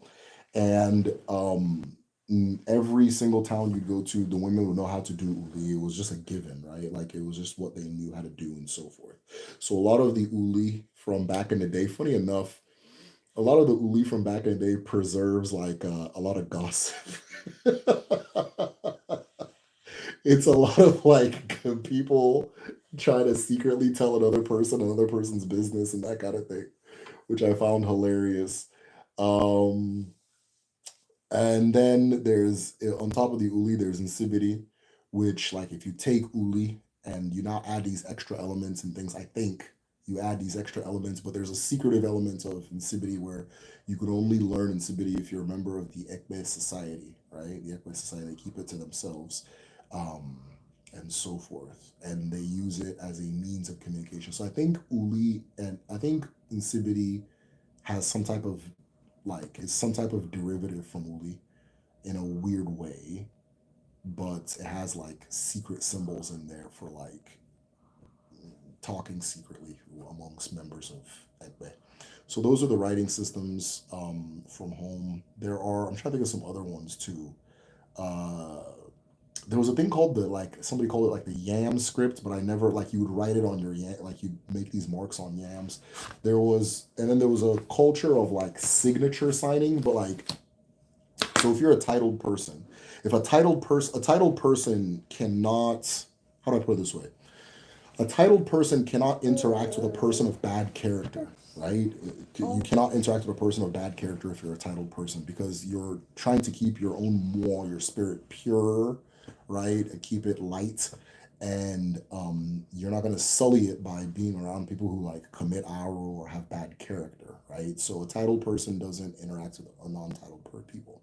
So when a titled person would come to your house, people used to have them sign their signature somewhere on the house, right? Sign their signature somewhere on the house, so that when other people saw that signature there, they said, oh, this person came to that person's house, then all of a sudden you become more credible. It's almost like them coming to your house as a letter of recommendation, which was super funny because I have this really funny document in the medicine library, right? And by the way, those of you who don't know, on my Patreon, I have a library with like hundreds, I think over like 300 books, articles, things like that. And some of them are from like back in the day, right? So I have this one from back in the day. All my patrons have access to it. So join Patreon, patreon.com/the medicine show, and you'll see it there, right? Um, but in fact, I think it's time for a new pinned post. What was the original pinned post? Okay. Oh no, I'll keep it up. We'll see. That's fine. Yeah. So I have this document. It's like one of the funniest stories, right? And I love reading like the old colonial stories and things like that, right? So this is like when they were like exploring Igbo land and things like that. And they were in like the Boni Rivers area, right? River State area.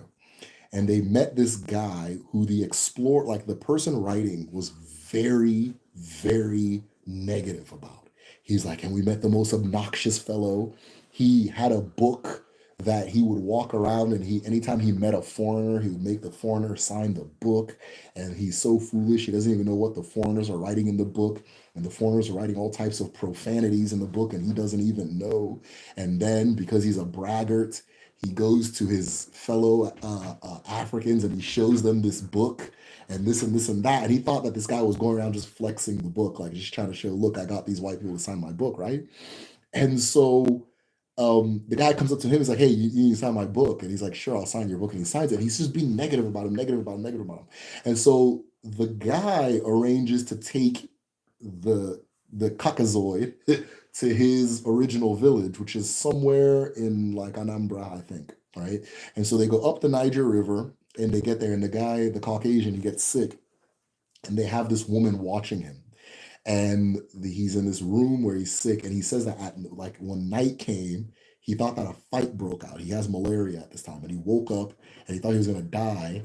And the woman, like the woman that was watching him, started laughing, and he just realized that the Africans get really loud at night. That's what.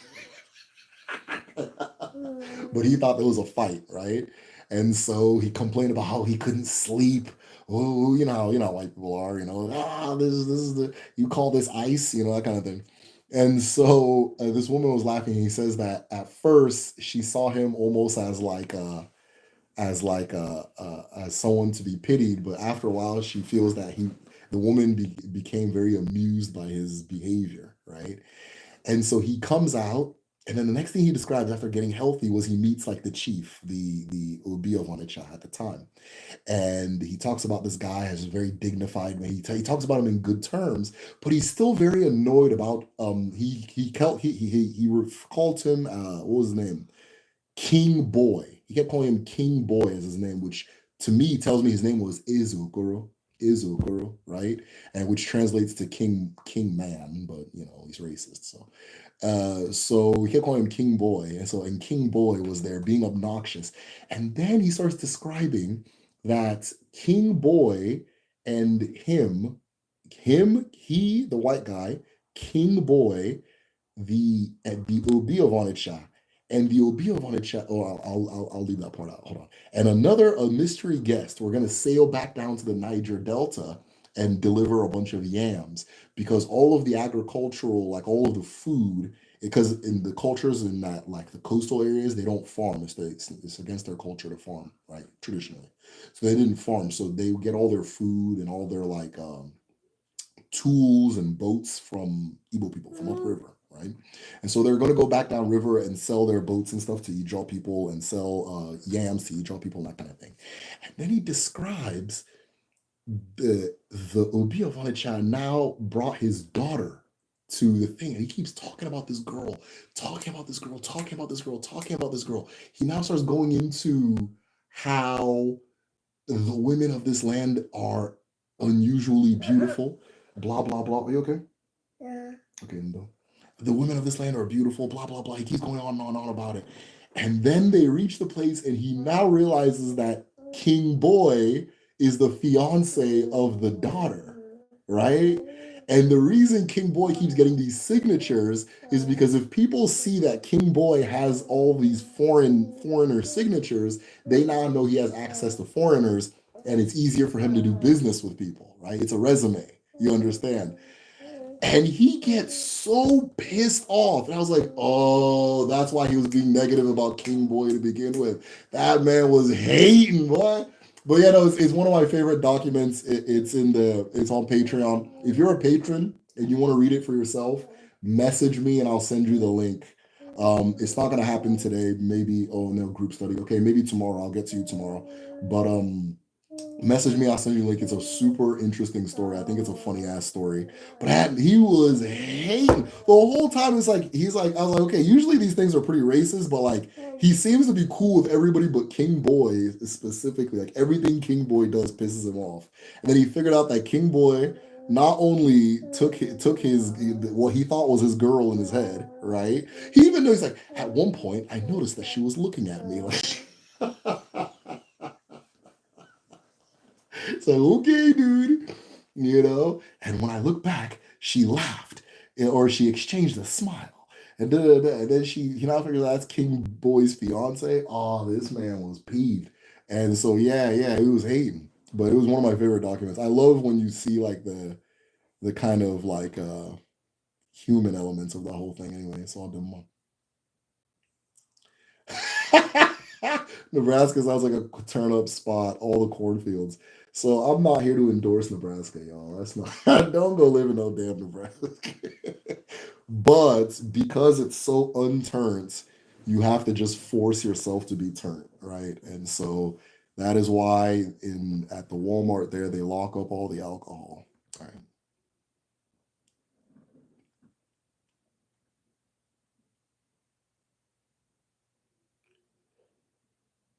Yeah, okay. I have a theory that the Igbo people were originally dwarf-like people like you find in Congo. Yeah, there's a chance of that. There's a chance of that. The shrines, even like a lot of like when you see an Ikenga, that's a dwarf. When you see an Agon, when somebody builds an Agon, it's a dwarf. A lot of the Irish here are depicted as dwarfs. So dad, most important job on earth. He said, shout out to the dads. Oh, thank you, D. I appreciate that. Man, that's true. I have stuff I could be doing right this second. I don't want to though. I want to watch Squid Games. Yeah. Get some zinc to take a zinc vitamin. See what happens. Yeah, you confirmed a lot. Thank you. I appreciate that. If both 1 and 9 are both master and witness numbers, that's a good way to put it. Why is it that we're trapped in the third only focus on? Hmm.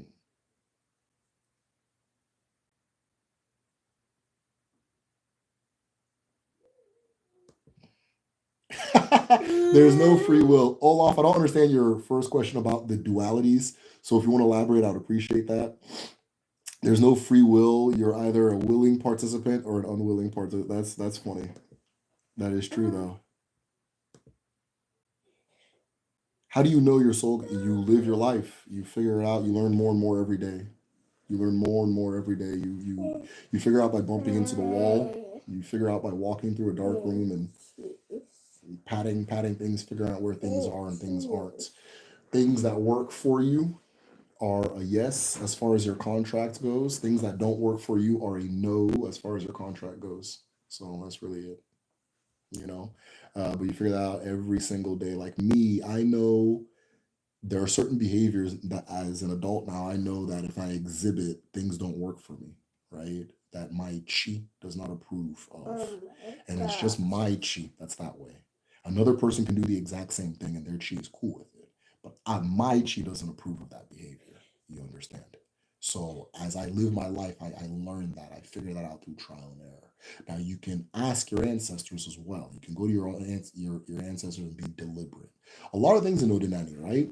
Whether you're deliberate, whether you're not deliberate, you're going to see it. You understand? You're going to see it. One of the things that having knowledge in Odinani does is allow you to be deliberate, right? There's this ilu that says, and it's such a hard one for me to figure out what it means, but I'm starting to kind of get it. But that your chi first shows you with Nzu and then with Uhi, right? Nzu is like a white powder, Uhi is red. Uhi is red. But what I also know is that you can use Uhi to tattoo the skin, right? So if you think about rubbing Nzu on your skin, you can wash that off with water. All right, that's not a big deal. But if you now show me the same thing in Uhi, that thing is gonna be there for a minute, right? So think about it this way, almost like your chi first writes something on it, gives you a clue and marker, then afterwards it etches it in with a knife, right? That kind of thing. Like to be more dramatic, that kind of thing. So either way, you're gonna see it, right? Either you see the soft one or you see the hard one. Being more deliberate as far as Udinani goes allows you to see and acknowledge the soft one when it happens, right? That kind of thing. So, but yeah, nobody's gonna just know their contract. It's something you figure out over the duration of life. Over the duration of life. Monk or a priest can no longer make a family, but they vowed servitude to people equivalent to nanny. Do you have an explanation for this? Oh, all smiles be. We're about to get into a conversation. We're about to get to a conversation. I don't even know. I feel like this is more of a group study conversation, right? I think this is more of a group study conversation. But there is something to be said about. Okay, how do I put it this way? The word nerd, right? The word nerd, we don't take it seriously because it's usually from like, it's just something you see in goofy high school movies and kind of that kind of thing, right? But it's a real type of person, right? There are real people that are nerds. You understand? This is a real type of person. And this person has existed since the beginning of time. Since the beginning, it is just a human wiring, right? Now, if you have somebody who is a nerd, but also has a high will to power, it should be me who is in charge, right? That person, if they ever do take power, will set up a system, right? And we can go way into this because it's a lot. It's going to be really weird, right? We'll set up a system where what matters isn't the things that are difficult for somebody who's a nerd to attain. What will matter then are the things that are easier for a nerd to attain, right? So typically when this happens, right, you have these systems where, like where monks, for example, yeah, you got all that material stuff, but I'm better than you because I don't have those things, right? I'm better than you because I study the Buddha more than you. I've reached a level of moral superiority because I don't sleep with women, right? If you think what they call that thing, the modern day version is just that look at the MGTOW movement, right? Men going their own way, right? That kind of thing. So when it comes to those things like priests, monks, so on and so forth, like that's for one, that's a different culture, right? But I'm very, that priest, monk, that archetype of a person exists in every culture. And sometimes that person takes over. Sometimes that person takes control, right? And when they take control, the big idea is that their way of being is the actual way of being, which has its benefits and has its disadvantages. And one of the disadvantages is it's usually a non-procreative ideology. They're always going to bring an ideology that doesn't really lend itself to procreation, right? And so when you say that can no longer make a family, but they vow servitude to people, that kind of thing, right? In in the Igbo worldview, in my own ancestral worldview, that person is not living a balanced life, right? A person is not living a balanced life. They are leaning too far in one direction so that the other direction suffers, right? And so if you have that situation, like even a dibia is closer to a monk, right, than the average person, right? A dibia is closer to a monk than the average person. But if the dibia now starts saying that they're not gonna, they're gonna take it to like the Eastern kind of Asian level of I'm not even gonna have kids and so forth, then we got a problem. But oftentimes when these types of people take over, they always want the ideology to be the main thing that controls the society. I have to double check this, but I saw there was a lecture I was watching, and this person was describing early Christianity. And he said that one of the first edicts that the early church made was for people to stop cutting off their penises. Right? I'm sorry, Mama. Let me not talk about that. Start cutting off their, you know what? Saying this stuff's wrong. No, my bad. Start cutting off their thing, right? And one of the reasons they had to stop cutting off the thing was because people were trying to prove that they were so Christian, that they were so much more pious than the other person, and just wow, they don't even need that anymore, right? So in my worldview, that way of being, there's an imbalance there, and it almost feels like an overcompensation, where it's like, okay, you're strong and wealthy and have all these things. Well, I don't even need that, right? I'm valuable because I don't have those things, and that's imbalance, right? There's an imbalance there, right? And if you follow that imbalance too far, you get into some funny places, right? You get in some funny places. So yeah, a monk or a priest that wouldn't, in an African cultural context, that level of cutting out wouldn't make sense. You also have to understand, and a lot of Eurasian ideologies are world denying, right? Whereas a lot of African ideologies are world affirming. So when you get into Eurasia, you get this kind of idea where like the world is not good and you have to get away from it. The Christians manifest it as going to heaven. Buddhists and Hindus manifest it as like you're supposed to like eventually stop reincarnating, life is suffering, you have to end the suffering by that kind of thing, all that stuff, right? So that way of thinking also frames how somebody approaches their spiritual and whatever practice. But if you were to take that same ideology and put it in an African context, that person's not really living a balanced life. So I don't mind.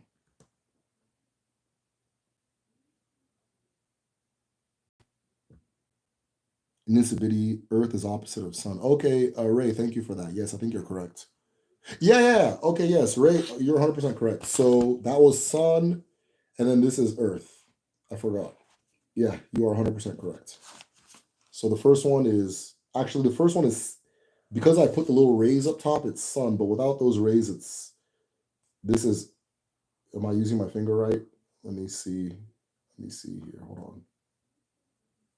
Okay, this one is Sky. Looks crazy. And then the other one is Earth. But yeah.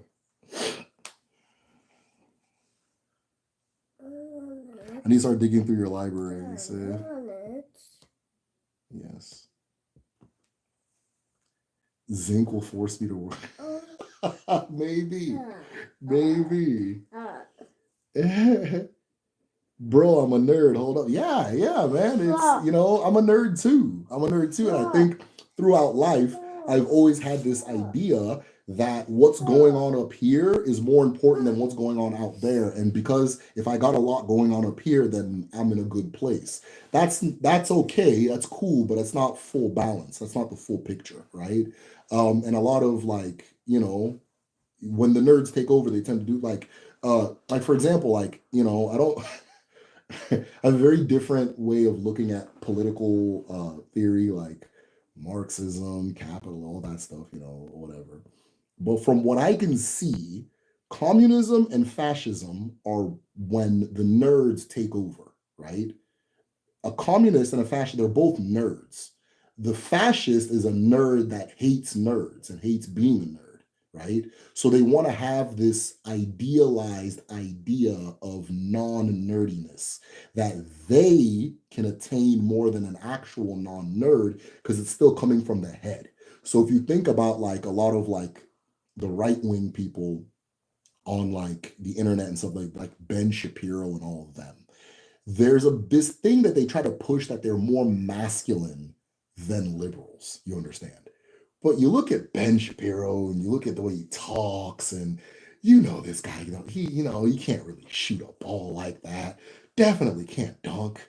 you know, you know, but they're the ones that are going to talk that masculine talk the most, right? Because they're nerds, but they're like self-hating nerds. You understand? And they believe that they deserve to be in control because of what they have going on. And they have the right beliefs.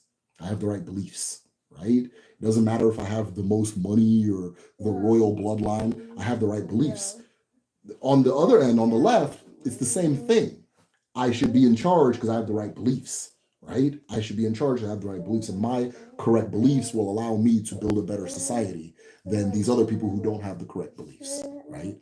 And those two people, it's the same. That's one thing they have in common. They're both nerds. That's why they're always arguing about their little ideas, right? And their little books and their little pamphlets and shit. Right. And I'm a nerd too. You understand? I'm a nerd too. So I tap into that world and I can hear what's going on in discourse and so on and so forth. Right. But that's what that is. It's just the nerds wanting to take over. It's the urban person whose identity is linked to what they think. You understand? Believing they should be in charge. And whenever they do that, it's always like all in here, all in here, all in here. So that's why sometimes in practice, those things become disasters because they're not really tested by reality. They're tested in the brain and in debate. Right? So that's my own take on it, though. I'm not a political theorist. But people should really look into like nerds and shit, It's real. And then when nerds get into spirituality, you get now the monks and the hyper, like a lot of this. But yeah, I don't think you should completely experience the world with your head. I don't think you should. I don't think you should plan with your head, like completely plan with your head. You know, your head it just interprets emotions. Honestly, your brain just interprets emotions. You know, and so put it in its proper context.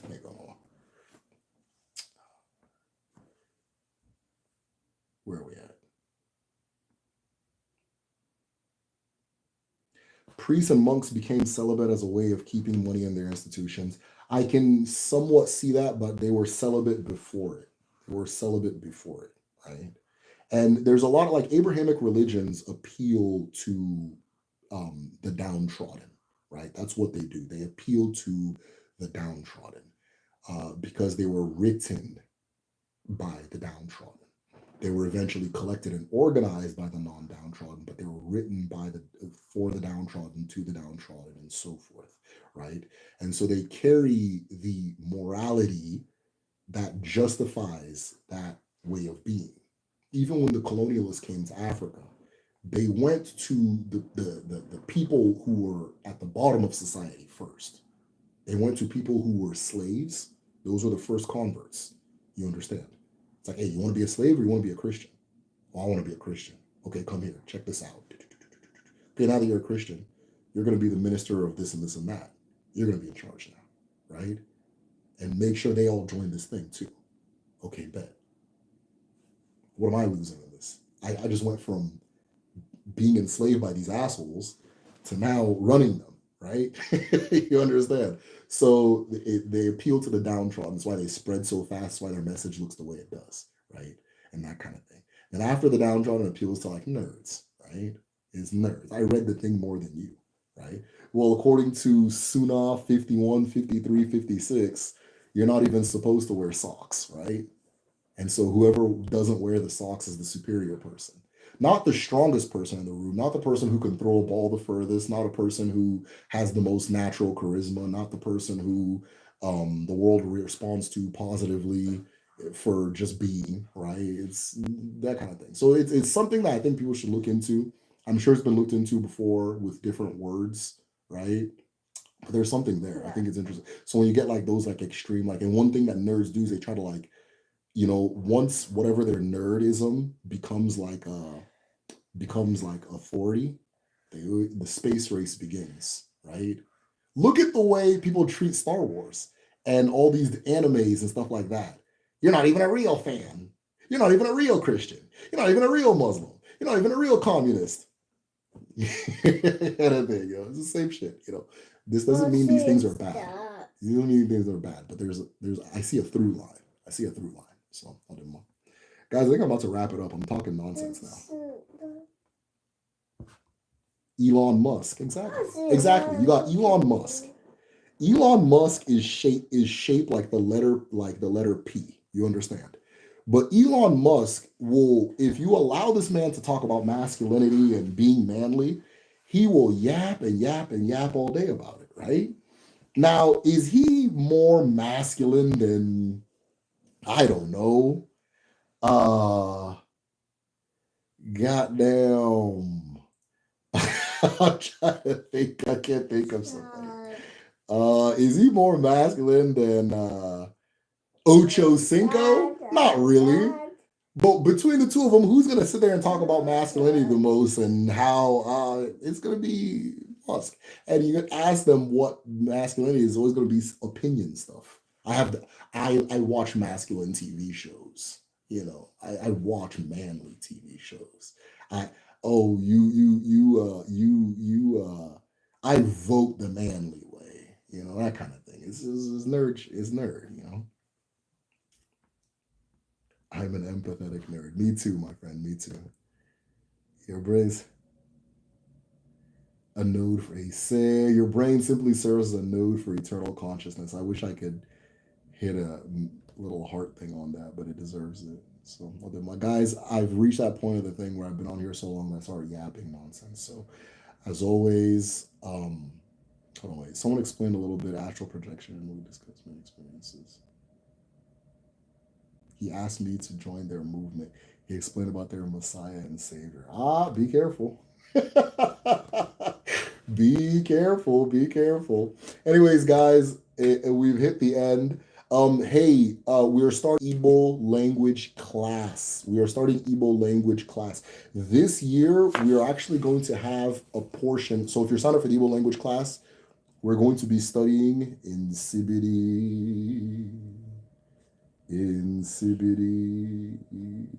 This is the first quarter that we've incorporated Insibidi into the Igbo language learning. So if you want to learn the Igbo language, if you want to learn Insibidi, sign up at www.kedu.me. I am going to type it right here, .kedu.me. I think right now, I think there are 7 seats available out of 12 am I tripping? There are 5 seats available out of 12. I'm tripping. There are 5 seats available out of 12 right now. So if you're trying to sign up, I'd sign up now. If you want to sign up, or like, if you're a patron and you want me to kind of hold your spot, message me. If you're a patron and you want me to hold your spot, message me. And I will try to hold it for like a week. But yeah, we've got 5 seats left. We're going to be doing a boot camp on Insibidi this year, as well as learning the Igbo language. So, and then within the Igbo language class, we also learn how to break Oji, which is how you pray, you manifest, you do everything. So that being said, guys, if you're interested, www.kedu.me. I told him I'm Igbo, and that will save you first before you.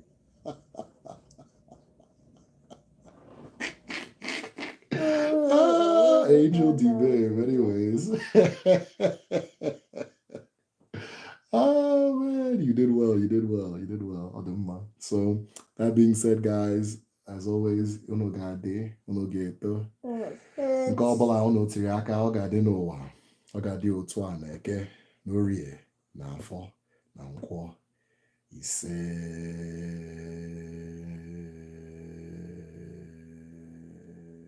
Take care, guys. I can't even say the smooth take care, guys, and shut it off because I gotta like now do all this extra stuff. Hold on. Where's the off button on this thing? All right, Ola, you sit here with me. Wait right here, okay?